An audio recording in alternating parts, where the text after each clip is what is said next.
അനാഥാലയത്തിൽ ജനിച്ചു വളർന്ന ജോണിയും ലൂക്കായും ഉറ്റ സുഹൃത്തുക്കളായിരുന്നു. ഏറെ നാളത്തെ പരിശ്രമത്തിന് ശേഷവും ആഗ്രഹിച്ച ജോലിയൊന്നും കിട്ടാതായപ്പോൾ അവർ മോഷണത്തിലേക്ക് തിരിയാൻ തീരുമാനിച്ചു. അങ്ങനെ ജോണിയും ലൂക്കായും അവരുടെ ആദ്യ മോഷണം നടത്തി.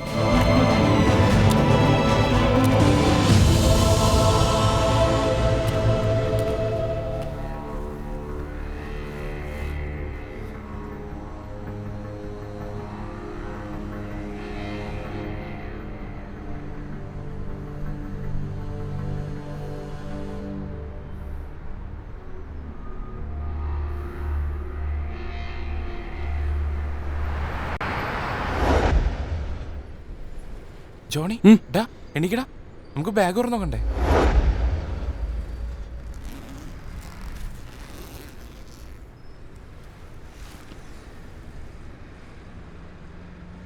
ലൂക്ക, ഈ കാശ് മാത്രം മതി ഇനിയുള്ള കാലം നമുക്ക് സുഖമായിട്ട് ഒരു പണിക്കും പോകാൻ ജീവിക്കാൻ. എൻ്റെ കുറെ ആഗ്രഹങ്ങൾ നടക്കാൻ പോവാ. നിനക്കെന്താ ഇതിന് മാത്രം വലിയ ആഗ്രഹങ്ങള്? അനാഥാലയത്തിൽ ജനിച്ചു വളർന്നവരല്ലടാ നമ്മള്. അന്നോട്ട് എൻ്റെ ഒരു ആഗ്രഹം, ഒരു വലിയ വീട്ടില് രാജാവിനെ പോലെ താമസിക്കണം. അല്ല, നീ ഇതും കൊണ്ടെന്താ ചെയ്യാൻ പോണേ? എനിക്കും ഉണ്ടടാ ലൂക്ക ആഗ്രഹങ്ങള്. നിനക്ക് ഓർമ്മയില്ലേ, പണ്ട് നമ്മൾ നടന്ന് സ്കൂളിൽ പോകുമ്പോൾ കാറിൽ വരുന്ന കൂട്ടുകാരൻ? അപ്പം ഞാനും ആലോചിക്കാറുണ്ടായിരുന്നു, എന്തെങ്കിലുമൊക്കെ എനിക്കും ഇങ്ങനെയൊക്കെ പോകാൻ പറ്റുമെന്ന്. ഇനിയിപ്പോൾ എല്ലാം നടക്കും. പക്ഷേ ഈ പൈസ വീട് പണിക്ക് തികയില്ല. അതുകൊണ്ട് നമുക്കൊരു കാറ് വാങ്ങിക്കാം. വേണ്ട, അത് വേണ്ട. നമുക്ക് ആദ്യം വേണ്ടത് കയറി കിടക്കാൻ ഒരു കൂര. ഈ പൈസ അതിനുള്ളതാണ്. ലൂക്ക, നമുക്കിതുകൊണ്ട് കാറ് വാങ്ങിക്കാം. നമുക്കിത് കാറ് വാങ്ങാനുള്ള കാശാ ലൂക്ക. എന്നോടാ പറഞ്ഞ് കൈയെടുക്കാൻ. നീ കൈയെടുക്കടാ, കൈയെടുക്കടാ. ലൂക്ക, നീ തമാശ കളിക്കില്ലേ? ലൂക്ക, നീ വിട്ടുപിടിക്കാൻ തമാശ കളിക്കണ. കൈയെടുക്കടാ, കൈയെടുത്ത് കളിക്കണം.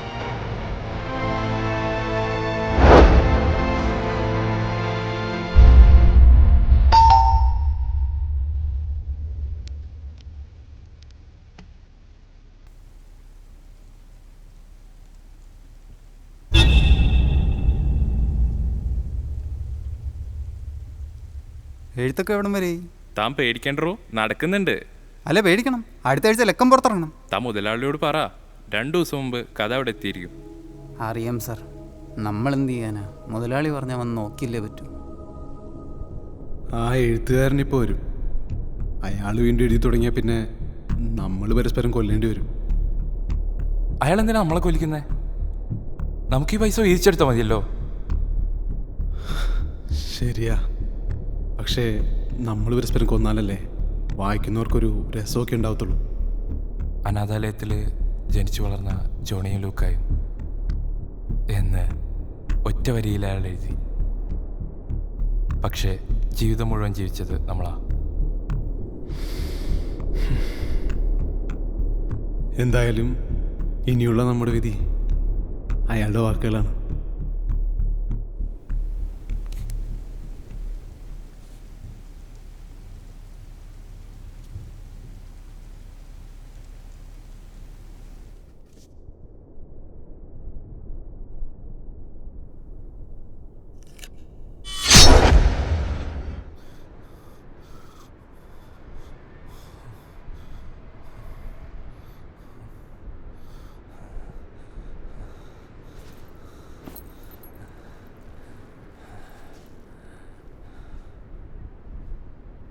ഡാ